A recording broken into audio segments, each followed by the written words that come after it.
just as I say that, more people come in. But so I'm gonna start with the introduction. First of all, I am so excited to have Christina joining us. Not only is she one of the most impressive people I know, she's also a dear friend, and I am just so blessed to have her, not just in my personal life, but in my professional life, because she has been a world of knowledge. And she comes with 20 years of international experience. She has been the executive producer for Fashion Week in New York City, LA, and Miami. And she's consulted for Fashion Weeks in Berlin, Moscow, Mumbai, Mexico City, Seoul, and Toronto. And I'm sure she'll give you more about that. She graduated from FIT, and currently she is the executive producer for New York Fashion Week at Pier 59. So without taking away from her presentation, I want you all to say hello to Christina Neault, one of the best people in fashion that I know. Christina, hi everyone. We got a few waves in there too. Yeah. So I think we're all here. Do you want to start with telling us how you, how did you get, how did fashion become your passion? How did you get into the fashion industry in the first place? Okay. It's always so weird to talk about myself, and but just in trying to keep it as brief as possible without boring you guys. So I kind of always knew I wanted to be in fashion. I was one of those girls that, one of those kids that dressed their Barbie dolls, and one of those people that loved to shop and I sewed and I made my own clothes, and, I made my prom dress and all of that good stuff. So I always knew I wanted to go into fashion. So when I went to school, it was in my head, and Cece and I have had this conversation many times where, when I was a teenager, I thought you either were the designer or you worked in retail, and those were your only two choices. And I knew I wasn't talented enough to be a designer, so I went to school to be a retail management major at Johnson and Wales. And then I worked retail and realized how much I really hated working retail. So I transferred to FIT, and I actually went into their manufacturing engineering major and with a minor in textiles. So I really wanted at the time to work in a factory and do time studies and ergonomics and all of that kind of stuff. And, work at Brooks Brothers, putting together suits and pants and jackets. And I really actually enjoyed that program. I enjoyed textiles. I enjoyed the science and the math part of it and all of that. But when I graduated from college, everything went overseas. Everything was being, all of a sudden, that was when everything was moved to China and India and the Caribbean islands. And so there were no jobs. So I ended up helping a friend out for a trade organization called the Men's Fashion Association, and really just helping them bag and tag clothes for their fashion shows and Xerox, believe it or not, paper articles out of the New York Times and Women's Wear Daily and all that we sent to our clients. And one thing led to another, and I really loved doing fashion shows for them, which we did twice a year. One in a 3-day event in LA and a 3-day event here in New York City. And it was fun. I enjoyed it. It was super, super hard work, but invigorating all at the same time. So I ended up going full time with them. And I worked there for 6 or 7 years. It was a trade organization. We had members. So we had 300 or 400 members, mostly menswear, everyone from Levi's to Jockey to, at the time, a lot of tailored clothing. And that's where I started doing fashion shows. And I really enjoyed it. I'm sorry. Excellent. No, I'm sorry. Well, so when it came to the Men's Fashion Association trade shows, how many were you doing individual trade shows? I mean, individual runway shows for this organization? So the industry was very different back then, and it's changed very quickly. So when I was doing these men's shows, we were doing these shows as the clothing was going into the store. So it was on the cycle of actual retail. So we would do shows and really put together stories for editors that was good for a newspaper to put out on Sunday, because that clothing was going into the store and people could go right out and buy it. But back then, every city had a newspaper, if not two or three. And every newspaper had a fashion director. They had a men's fashion director, women's fashion director. So it was a much bigger market. And, as soon as that started, then, all of a sudden the internet came out and less newspapers, less and less fashion designers. All of a sudden there's the Associated Press, and they're writing one story on menswear and servicing it to every newspaper in the country. So there really wasn't as much of a need for it. So they kind of went away. I took those 300 members that were my clients and went out and started doing events and fashion shows for them. So I freelance doing things for Levi's and Jockey and people like that for 6 or 7 years, and had a ball doing it.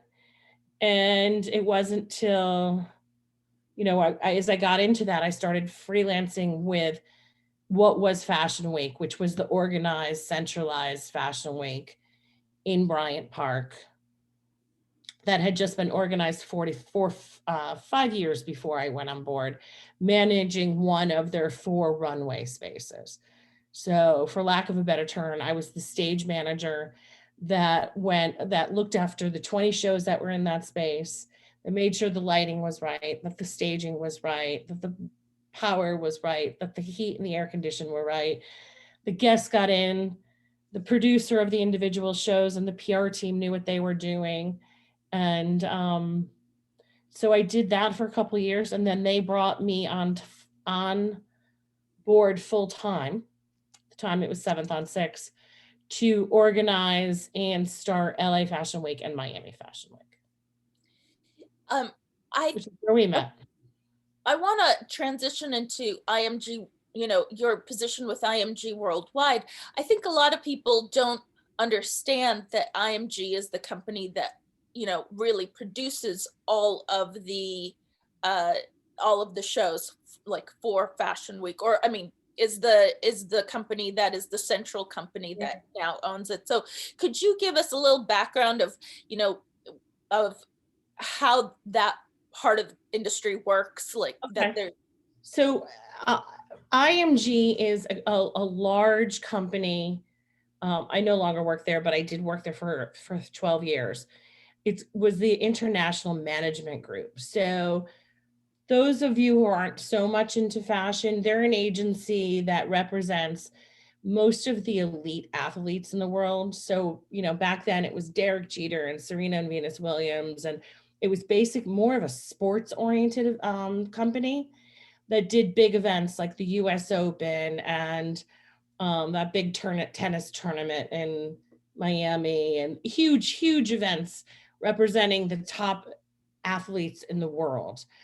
They started what is known as IMG Models, which is the #1 model agency in the world now. So anyone that's considered a supermodel, from Giselle on to who's hot today, all the, Victoria's Secret girls, they were all IMG girls. And so they would consider that the elite models in the fashion industry. So with that being said, they said, well, you know what? Why don't, and they do a lot of sales and sponsorship. So anything that's a big event is a sponsorship driven event. So you get Mercedes behind it, American Express behind it, and they pay a big amount of money to be part of that event. So they had already been selling sponsorship for Fashion Week. So they decided to just purchase it from what was the Council of Fashion Designers of America that was running it.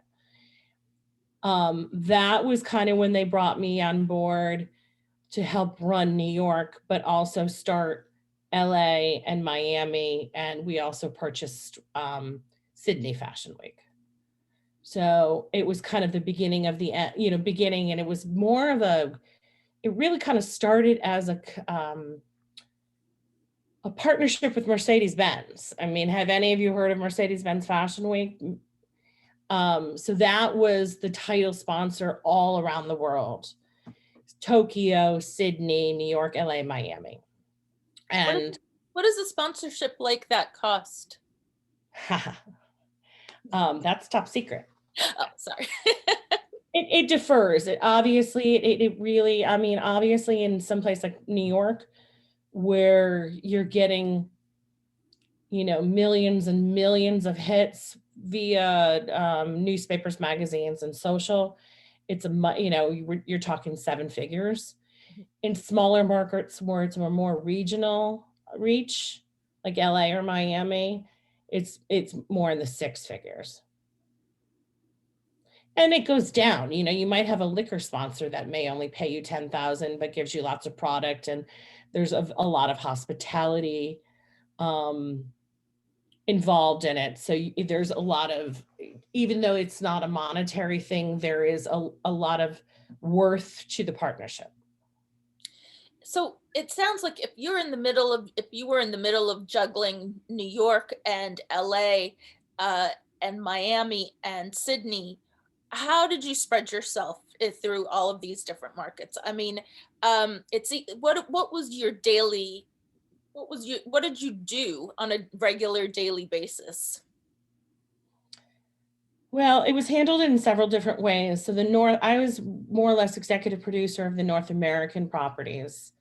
So New York, LA, Miami, and Mexico City to an extent, because we didn't own it. I was more of a consultant on that, a production consultant. But most of the other cities had their own production people on the ground.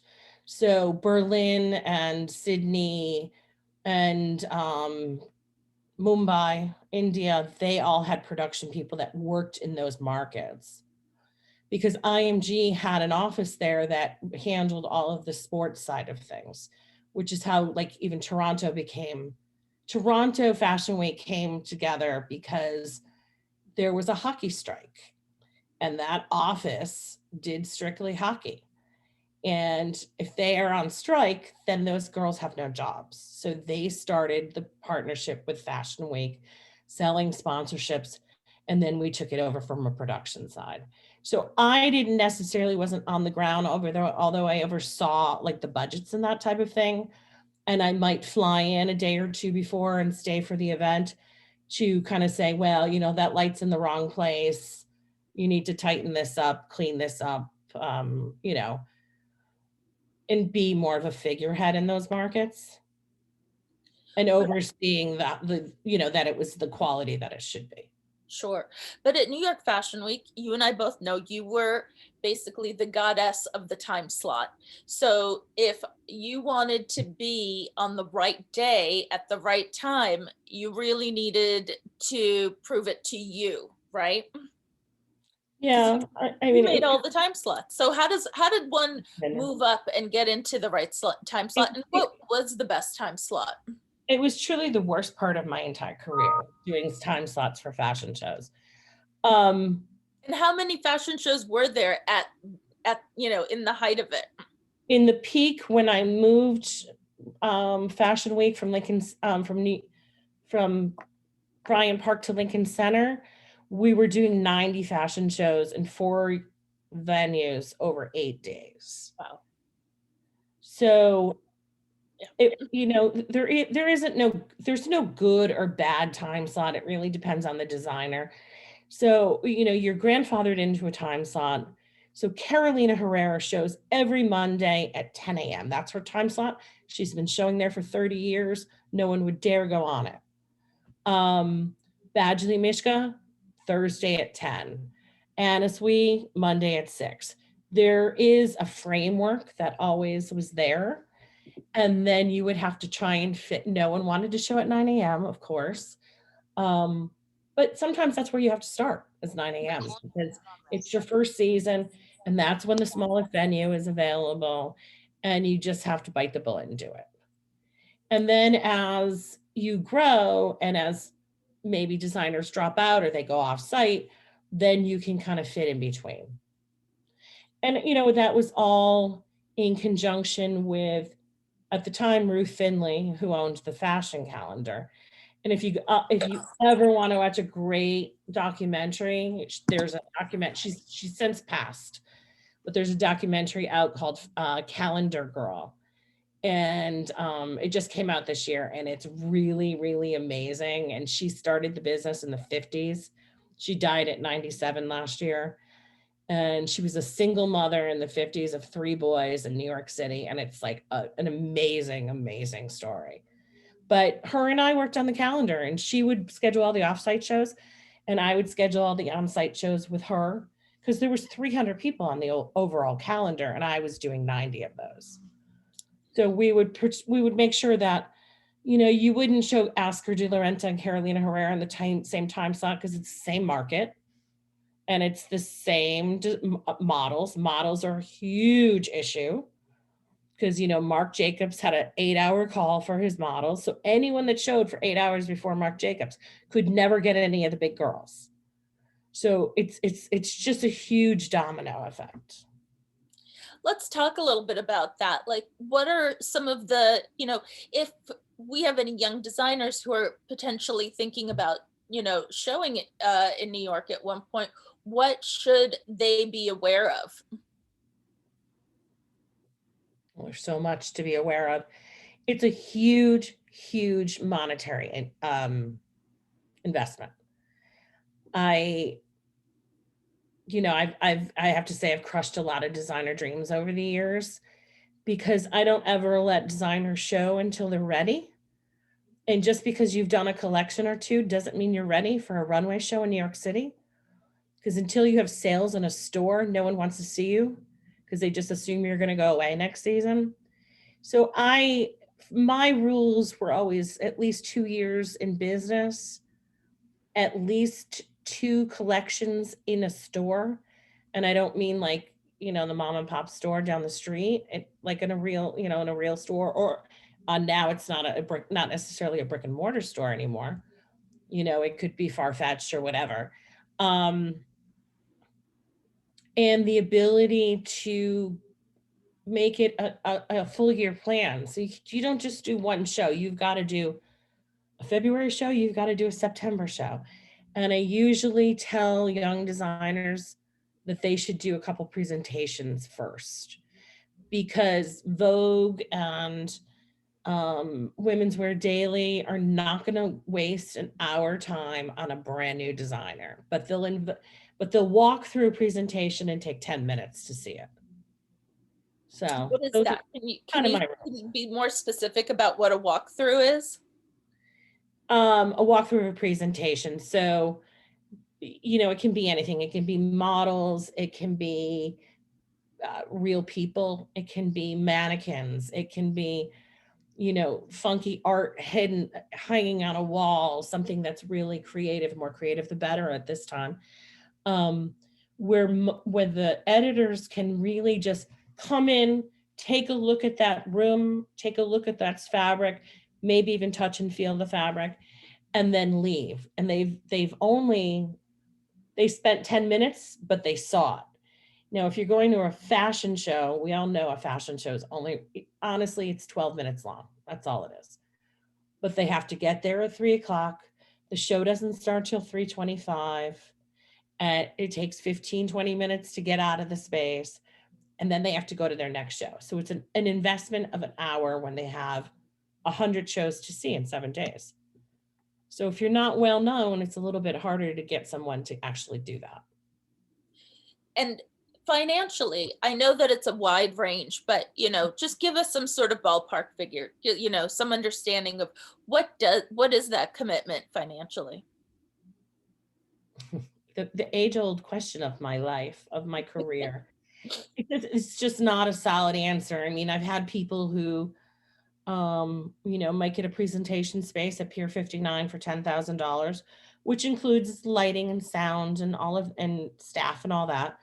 security, that's your low ballpark getting in. Mhm. Um, and then if you're begging, borrowing, and stealing, mom's doing the catering, dad is steaming the clothes, your sister's at the front door, you can get in probably 20 grand. But someone like a Tommy Hilfiger is probably spending 3 million. Mhm. So everything in between. Right. And that is I would say your average basic show, with professionals working it, is probably somewhere in the $150,000-$200,000 range. yeah. I know that to be true. In Uh, in New York, not right. in the other cities. Yeah. Yeah, no, of course. And probably also if somebody was going to do Paris Fashion Week, London Fashion Week, it's certainly Paris, comparable. Milan, Mhm. and London, yeah. So I want to talk about the future, but before we get there, what are some, do you have any juicy gossip you can tell us? Like what has been some really great stuff that's happened, or some, maybe you don't want to name names, but just some really interesting stuff that's happened where you've been like, what? I mean, that's a long list. Just whatever. I know I didn't pre-warn you about this question, but I No, had. no, I mean, there's so many crazy things and it depends, I'm on the production side, and, we built tents in New York City, which was a huge undertaking. It was 250 semi trailers that we brought in and built a mini city. It took us 18 days to build it, 24 hours a day, 7 days a week, 2 shifts of 12 hours, morning, noon, and night. We've had 32 inches of snow. We've had hurricanes. We even had an earthquake. We don't have earthquakes in New York City unless it's Fashion Week. Um, we've had fires. We've had 9/11. We've had it all. I mean, but on the other hand, I've sat and had champagne with Iman, and um, numerous fabulous stars. I hate that word fabulous, but I mean, like really interesting people that are just like really normal. I sat with Iman one day having champagne, and she was telling me about her husband, who had passed away. And I'm like, you were married to David Bowie. Okay. I mean, like, it's crazy stuff. It's crazy. But, I mean, there's always the scandal. There's always, the biggest myth in fashion is models, they do eat. As a matter of fact, they're the first ones at the craft table.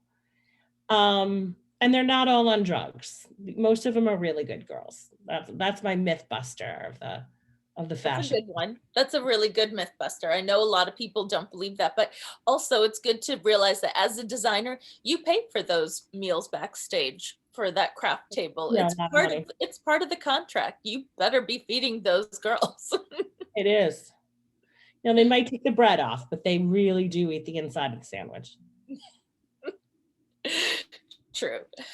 So let's sort of move into the future. I mean, other than 9/11, nothing has affected the runway portion of fashion the way that COVID has, would you say? Well, events in general, of course. I mean, we all know we're all sitting in our homes. I'm about to crawl up the wall. Um, no, nothing has happened like this. I mean, obviously, in any aspect of our lives, but I don't think of COVID as I don't think of it as much as changing our industry as I think of it as accelerating something that was already happening. So, And what is that? Like, give us a you little bit know, of insight into that. I mean, we all know what's been happening with retail. Retail stores are closing down right and left. And there's a reason, because they weren't giving us what we wanted. And it's a lot easier to order something online and get it 2 days later. And that's the bottom line. And if they're not, and if I can't go into a store and get the jeans I want and the size I want and the color I want, which you never can, then I might as well order it on Amazon. So, and I think, I think the timing is wrong on what we're doing as far as fashion shows. We're creating too much content. Social media has totally changed our industry, and the fashion industry has been they're not exactly progressive when it comes to technology. Let's just put it that way, in any way, shape, or form. Not even on the production side where they're making clothes and all that, which is why it all went overseas to begin with.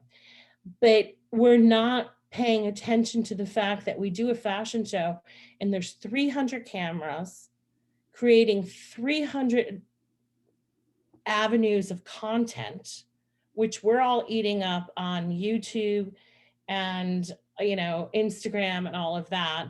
And then we're not delivering these clothes for 6 months, not even 6 months. You're getting those clothes. Yeah. So September, the clothes are getting into the store in December, January. I don't know about you. I mean, I don't know where you are, if you're all in Arizona, where you guys are, but we don't buy bathing suits in January in New York. And then, but they're all there. And then when you go to buy a bathing suit, they don't have it because you don't need it until June or July. And it's all on sale and they don't have it. And it's all been marked down. And we're also sick of it because we've been looking at it on our social media for 6 months that we're like, what's next? So, there's a big push towards in the industry to cut down on the amount of media that we're putting out there. So use a good example is I did the Moschino Resort show. And I actually produce individual shows as well, not just the overall. I did Moschino Resort in December. They had one camera and they had one video. And they controlled every single photo that went out of that show and released it in a timely manner so it went to the consumer at the same time it went to the retailer. And that is where we need to go with everything we do in fashion. Wouldn't you say that's almost how it used to be? Like when Chanel in the 1950s wouldn't allow a large group of photographers in because they didn't want things to be copied. So it was, Right. So everything was embargoed and you couldn't you couldn't show those images until they were available in store. I mean, that was very much part of Paris couture in the 50s and 60s. And I think what you're saying is like, it's coming around again. We're going back into time and for this trend. Yeah, I mean, for the trend, yes, but I mean, for different reasons. But yeah, the French think everyone's copying them, whatever. The yes, the same thing's happening, but not for the same reasons. Agreed. But I remember, okay, do you remember when Tom Ford showed his collection, like his comeback collection, and he was very uninclusive with the people who he allowed. It was a very small show, editor and photography wise, and he got so much backlash about that. Do you think that that's also an issue, that some, without the social media people there, that there could be a backlash for not being so inclusive of showing your collection? I don't. I think it was a different time. You're talking about when he He left Gucci and after then, Gucci. yeah, After Gucci, yeah. I mean, that was quite a little while ago, and I don't want it's 10 kind years of become maybe. fluid. Yeah, Sure, 10 years, but it feels like 3. I know, but where was Instagram 10 years ago? I mean, we didn't have the social platforms we have now. I remember sitting around a table 10, 15 years ago with a bunch of PR people going crazy because there was bloggers in the front row. I mean, I was one of those people. probably. Hated them, still do. But now there's no newspaper editors, so you need the bloggers, right?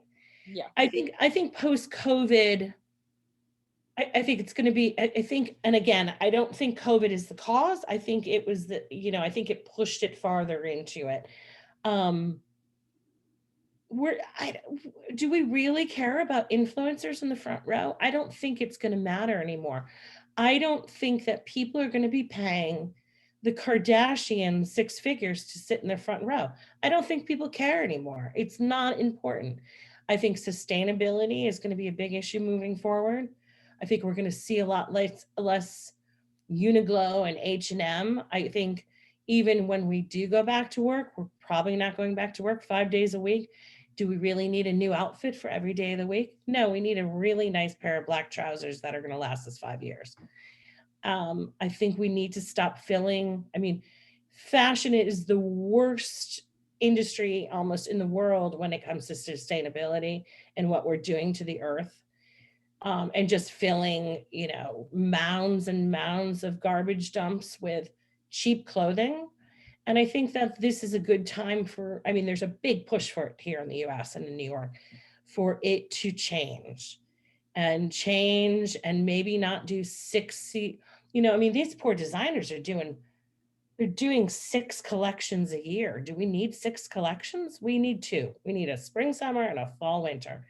And we need pieces that we could all, sure, I love a good, Uniqlo t-shirt, but I'll spend money on a beautiful blazer and a nice pair of black pants that I'm going to have for a while. We have to do something about it. And I think that's the direction we're going with timing of collections and with sustainability and with just not giving as much content and as much clothing that we don't need. I completely agree with you. I will just quickly say that the Jill Sander Uniqlo collection was amazing. I mean, if you're talking about getting that perfect pair of black pants, Mhm. check that out. But they're still only going to last you a season. I think you're gonna check them out. You're gonna say, "I really love these. Thanks for pointing them out to me." And I am not. This is not sponsored content by Jill Sander Uniqlo. I'm just we're saying. not on YouTube. So let's talk about how the way that things were presented and are going to be presented, which is this very, this huge 3D modeling of presentations. Now, I will tell you from my own personal point of view that I miss the 4 dimensions that a real fashion show gives you. I mean, there is something about, being there in the tent, in the space, and having the music and having the reaction of the people and, seeing it exactly the way that the designer wants you to see it, with, that their personality coming through for that collection. I feel that if if you really know how to use or hire the right 3D people, you could maybe interpret that in a visual presentation. But I still think that we are, I still miss, and maybe this is again my generation, but I miss the real thing. What do you think is going to happen in the future? It's so expensive to do, the real thing. Are people still going to do it? Are you saying like AR VR stuff, Yeah. augmented reality? Yeah. Which honestly is becoming more cost effective every day, but it's still a little cost prohibitive, especially for young designers. I'm a true believer, and I don't really know any designer or in the industry or any legitimate journalist that would ever think fashion shows are going away or that the experience in person um, will ever go away or will ever be replicated in any way that's meaningful. There's nothing like being at a fashion show. There's nothing like hearing the music. And when you hear the music, it is mind-blowingly loud. It's like being at a concert, and there's always some sort of crescendo. And,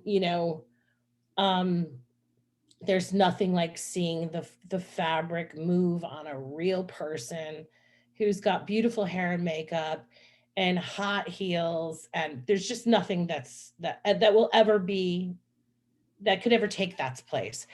I think with that being said, and this is the other part of sustainability, is can we afford to be flying around the world going to, New York, Paris, Milan, London, Paris, Milan? I just don't think that that's going to be as doable for people. I have a feeling we're going to going back to a little bit smaller shows where we're feeding those people, or we might have stringers for Women's Wear Daily in London. They have editors that live in those areas.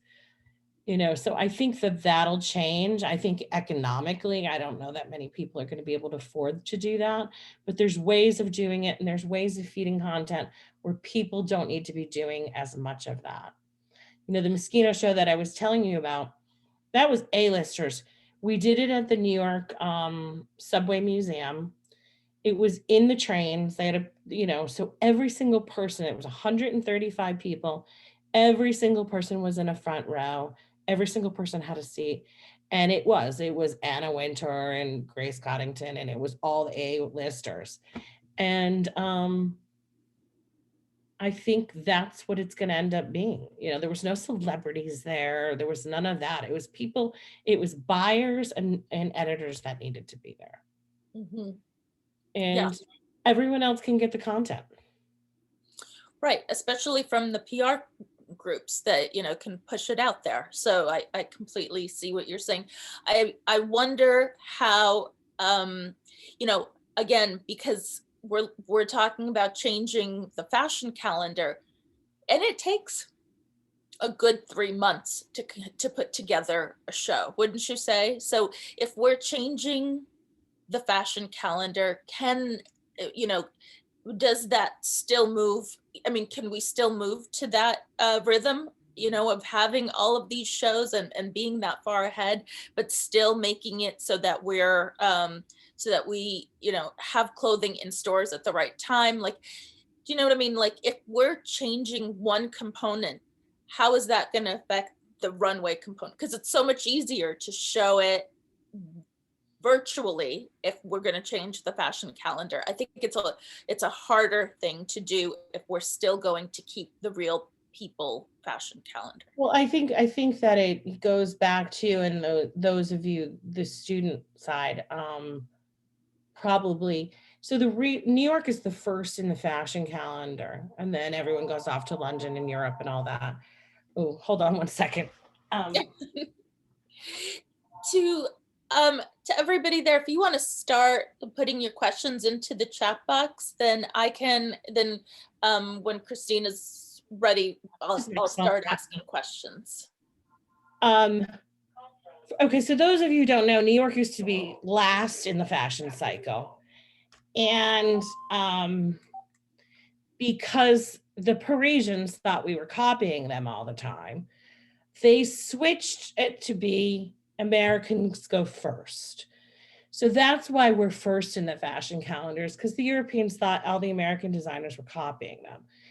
So there's a push in New York and all over the States, for that matter, for the American designers to go back to October, which is where we used to be. Now, this all happened in I think this was 98, 99, spring 99, this happened. So, so the question is, do we really care anymore if they think we're copying them? And that would bring us to October and April as opposed to September and February.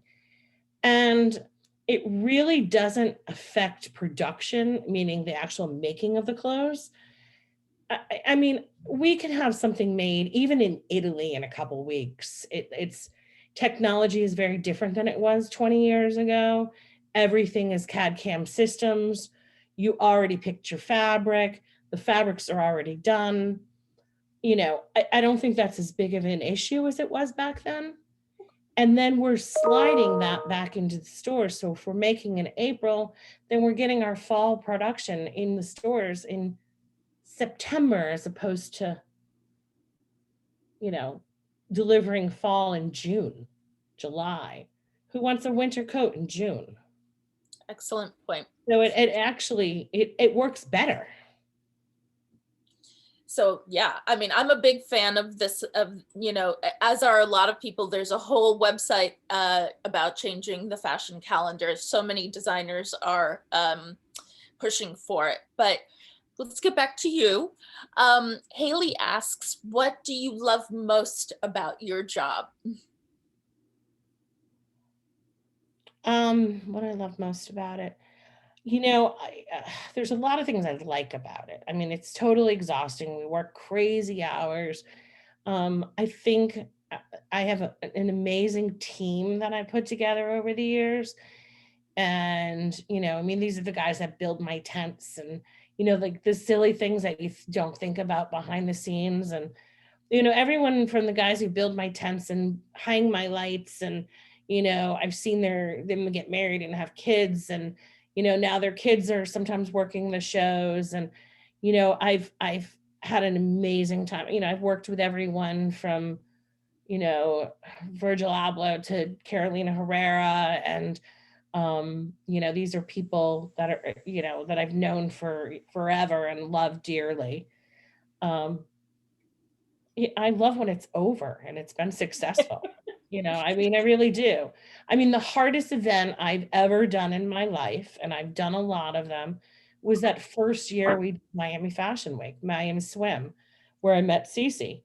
You know, I went to Miami. I was using staff I didn't know, you know, lighting and staging, and the people that don't know the way I like things done. And, you know, it was 150 degrees with 150% humidity, horrible.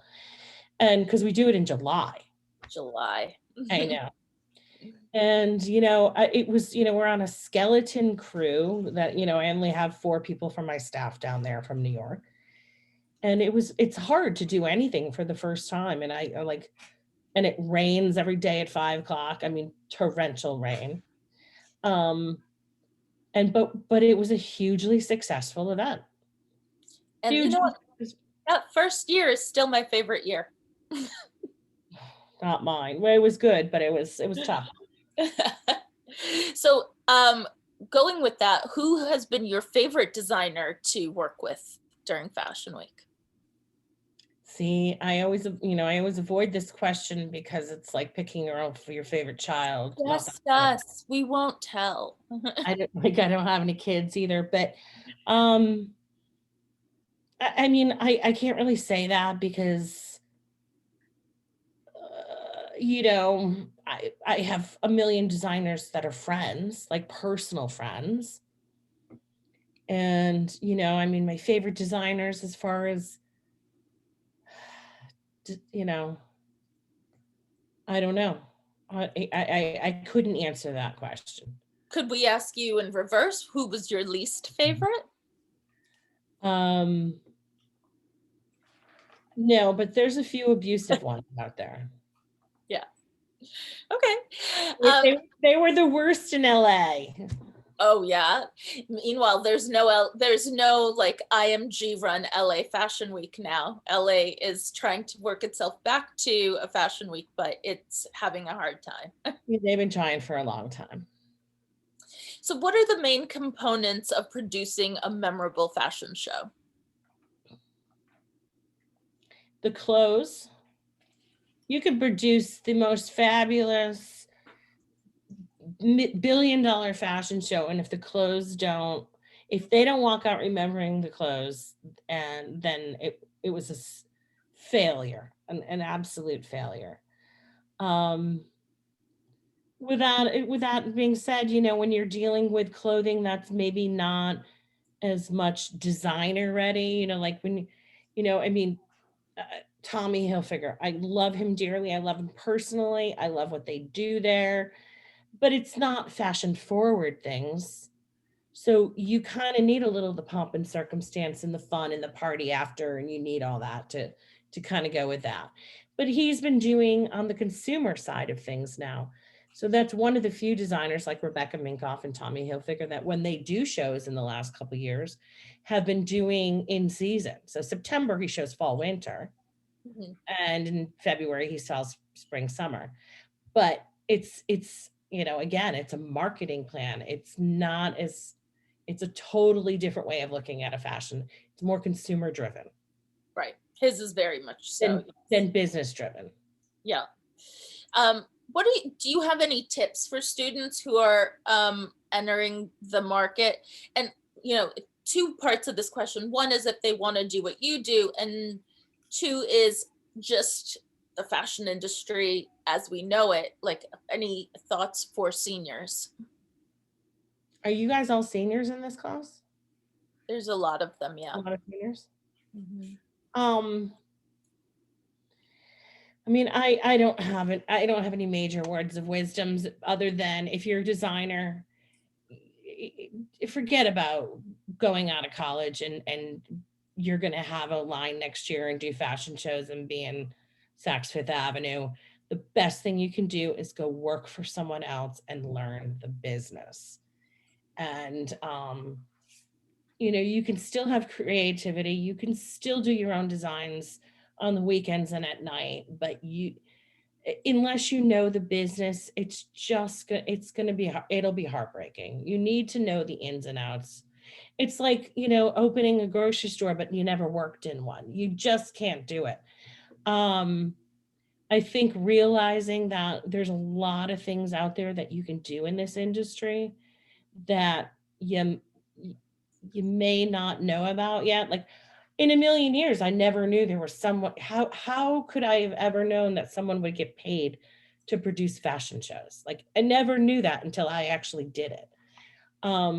But there's a whole industry out there. There's a whole industry out there that just they literally are dressers backstage, stylists, like there's so many things that you can do. You can be a technical designer, you can be a creative designer, you can be a draper, you can be a pattern maker, there's just and forget about, I mean, if you can't do it on a computer, then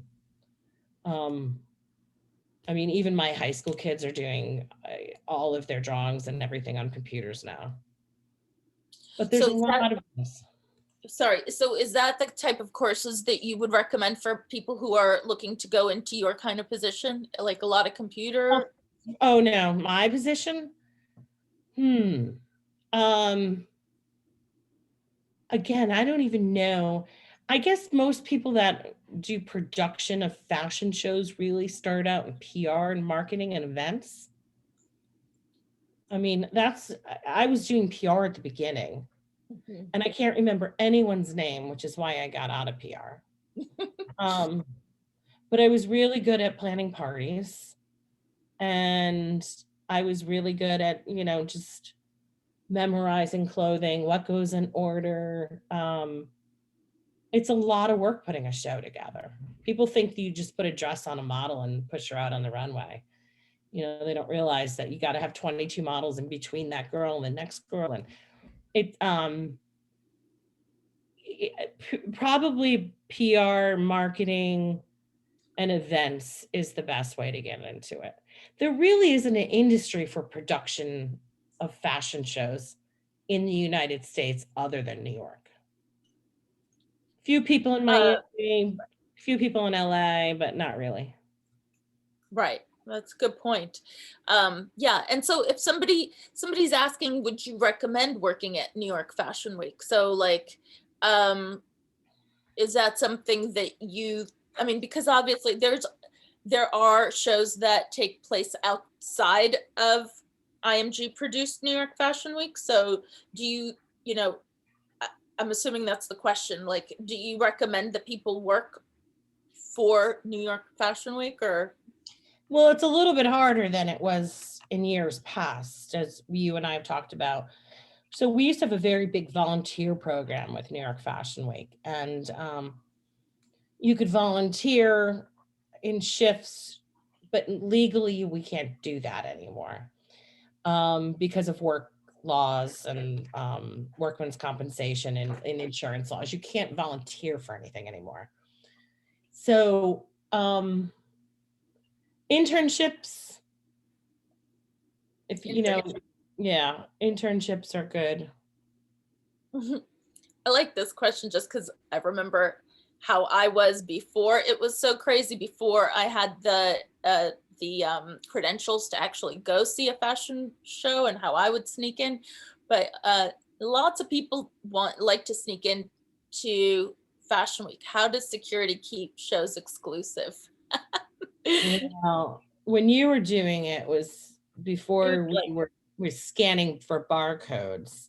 no, it was Uh, before. Yeah, when I was doing it, my friends were either the models or the hair or makeup people, and they would just get me in backstage. Can't right. do that anymore. No, you can't. There's a pretty big system now, and everyone gets scanned just like you would be going to a concert. So we know who's there and going in and out. And um, I mean, we tightened that quite a few years ago, with just the temperature in the country and the fact that Fashion Week is I think it's the number 2 media event in New York City. So we really had to tighten up on those kinds of things. So that was when we brought credentials in that were scanned and barcoded, and all this that changed a bit. So you Yeah, can't do that anymore. right. Plus, Like plus we're not in everything. tents anymore, so people can't sneak under the bottom. Right. That's a big thing, that now that technology has changed everything. Yeah. On the one hand, it's great. You've got a whole bunch of data that you can churn for stuff, but then for young people, it's also a little difficult to get in under the radar on things. So let's see. What does FIT mainly focus on design and production, or do they also have a merchandising management minor? Somebody asked. Yeah, FIT is a 2+2 school. So you get your associates and then your bachelor's. And I think probably their largest program is merchandising. It used to be called fashion buying and merchandising. I don't know what it's called now. It's something similar, but merchandising is their largest program. Yeah. And then you would go on to like a marketing or a different program, upper division, which is what they called it. And how do you manage your work life, personal life?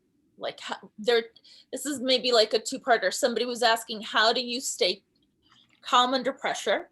What do you do to relax? And then how do you manage? So I'm trying to get 3 people's questions in one. Well, it's really easy right now because I'm an event producer and we're in the middle of a pandemic. So I have no work life and no social life. But I stay busy. We are, fortunately, there's a light at the end of this tunnel, thank God. And we are really starting to work on some things for September and maybe August, but we're in development of probably some more consumer activation shows, because we do feel strongly that, we'll be at some semblance of normalcy, hopefully in September. So I am working on a bunch of those things. Personal life, well, when you've been doing this as long as I've been doing it, pretty much all your friends you work with. So, you know, most of I don't go to an office every day. I don't work anywhere 5 days a week. I'm everywhere and anywhere. And most of my friends are people are like Cece. I met her at Miami Swim, and we've been friends for 15 years or whatever it is since then. And that's just what happens when you live this life, is the people that you work with are the people that you love and that are your friends, and vice versa. The people that you like are the people that you ask to work for you because you trust them. And when you're in Dubai for 2 weeks, you want to be with people that you want to hang out with. Or when you're on that 28-hour flight to Mumbai, it ends up being that. So Absolutely. Just real quick, Danita, I wanted you to say hello to Christina.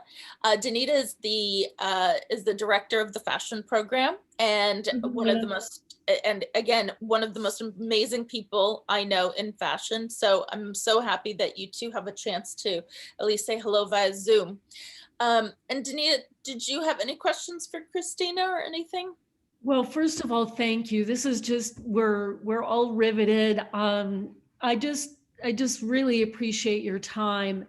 You know, we're talking a lot about films right now, and we've seen the films of fashion shows go from sort of a live stream of the actual show to more of a filmmaking storytelling. How do you think that's going to play out in relationship to the shows going live again? It's becoming its own genre in a way. I think there's going to be, I mean, this is kind of what I probably, the thought left my mind when we were talking about it, but I think it's going to end up being a hybrid of both. You know, when you think about, and I'm sure you've watched this in the class, in your classes, I'm sure you watched Unzipped. You know, that's kind of an early version of what you're saying. When Isaac Mizrahi did that, I mean, that was the story of a fashion show, and then it was the fashion show, and that was done in the tents. You know, that was, you know, one of our tents that we in Bryant Park. I think there's always going to be this portion of a show that is a story that lives online for 6 months, if not a year, and it's content that we keep on our websites and all of that. And I think that's where probably AR and VR come in too, is it's just not enough to have pictures anymore. If I'm a buyer in Paris, I want to be able to turn that around and look at that girl and see what the hem looks like and all of those things. So I think it's going to end up being a hybrid of all of those things, now that the fashion industry has finally been pushed to a point where they have to accept the technology that's happening in the world because everyone else is doing it. Yeah, Just my thought anyway. I agree with that. And I also think that it is, you know, for anybody who, you know, might be interested, I think that kind of digital programming is really great to integrate into their fashion education, because I think in some way that will become, you know, I think you're right that it'll be part and parcel of a real fashion, like in a live in-person fashion show. I think they're also going to have this component where afterwards you can see it online in this 3D version where, you know, that's better than just imaging. Well, I think we're getting there. I think it needs another year or two. I think where we're kind of hitting a wall with the designers is it's a little too gamer for them right now. Yeah. It's, you know, when you're talking about fluidity of dresses and all of that, I mean, the dress is there. It's an actual model in a dress. But, you know, when you talk about all these augmented realities, it's just a little too gamer for them. And designers don't, I mean, not, I shouldn't say all designers. I mean, if you're talking about an off-white or something, they might get into that. But, you know, more of the evening wear, Fifth Avenue designers, they don't want that augmented reality, crazy green mountains in the background. And that's kind of where we're still at with augmented reality. To that point, I mean, Burberry did show their fashion show through Twitch, which is a gaming platform. I find it very difficult to use, not being a gamer. So I didn't love it. And then Gucci, of course, it really created this whole sort of app for their new collections that is basically, you know, a gaming kind of software. Right. And then who was it that literally just came out with their collection in a game format? Anybody? Balenciaga. Thank you, Balenciaga. And I tried to go on that game, by the way.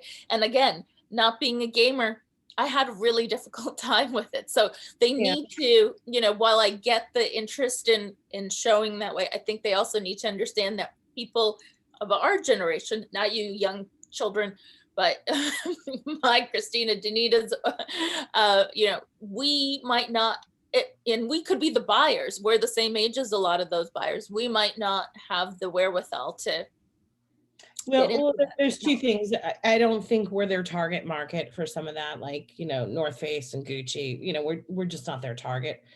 But second of all, they spent millions of dollars on that. And that's why those are the three that Balenciaga, Gucci, Burberry, they're very progressive brands. They haven't always been.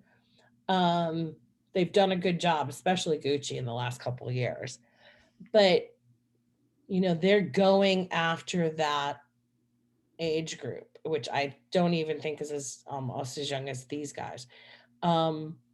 They're going after the Japanese customer, the Chinese customer, and that's where the money is. And they're young kids and they know how to, I don't know if fashionistas and gamers are the same people always, but they do cross over in that age bracket. True. Now, I could talk to you for another hour and a half easily, but we have come to the end of our scheduled time for this class. So I am going to say thank you so much for your time. We all really, really appreciate it. And hopefully you'll come back and do this with us again sometime. So thank you. I will. Hopefully these guys don't have to listen to me again. Don't worry, I'll get a whole bunch of new people for you.